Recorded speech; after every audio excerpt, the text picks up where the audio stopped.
Inigo Martínez Peña idazle eta filosofia irakasleak pantailen garaipenari erreparatu dio kaleratu berri duen saiakeran. Pantailen garaipena du izenburu lan berriak, eta 2021 plazaratu zuen mandamendu hipermodernoak saiakeraren jarraipena da. Aurreko mandamendu hipermodernoak liburuarekin lotua, planteatzen dena da, gure garaian badaudela batez ere indarra daukaten bi kontu, badira zenbakiak, zifrak eta bestea irudiak. Aurrekoan gehiago zifren eta zenbakien edapen hori, errendimenduaren gizartearen ideia aztertu izan banu, oraingoan beste erpin honeri heldu diot, irudien eta pantailen garaipena. Azken batez, zifrak izan edo irudiak izan, bietan daukaguna da hitzaren pobretzea, hitza nolabait ahuldu egin dela. Eta kontua da, pantailen presentzia gure eguneroko bizitza erabat harrapatu duela, eta zentzu askotan, ni liburuan kapitulo saiatu naiz, begiradaren eta horretan txerraturik dauden pantailen garaipena aztertzen, iaia espazialki puntu kardinalak desberdinak aztertuz.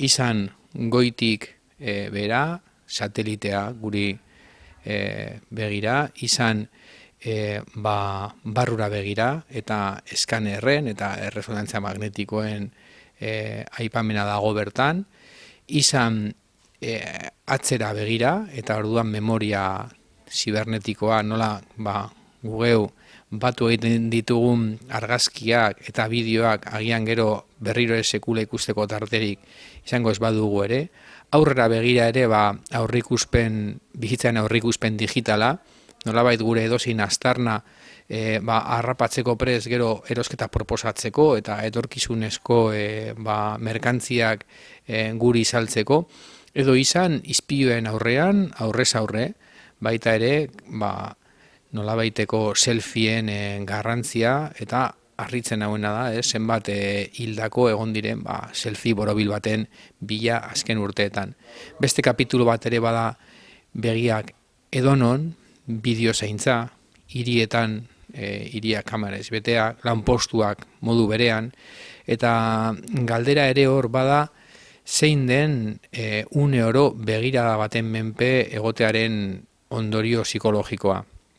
Nik uste vigilantziaren gizartea konfiantzaren krisia ekarri duela, eta liburuaren amaieran bide bat utzi nahi diot erresistentzia guneak pentsatzeari, eta beraz ikusezinaren aldeko aldarri bat egiten da, ikusezina pedagogian, importante den umeentzako ez egotea une oro nagusi baten begiradapean, ikusezina politikan, eta agian ikusezina ere erotikan gizarte pornografikoari pixkate aurre eginez.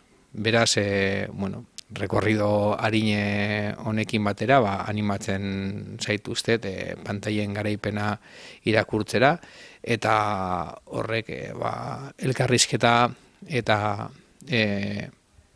kezka berriak piztea, elkarren artean agian kapitalismo digitalari apur bat aurre egin ahal izateko.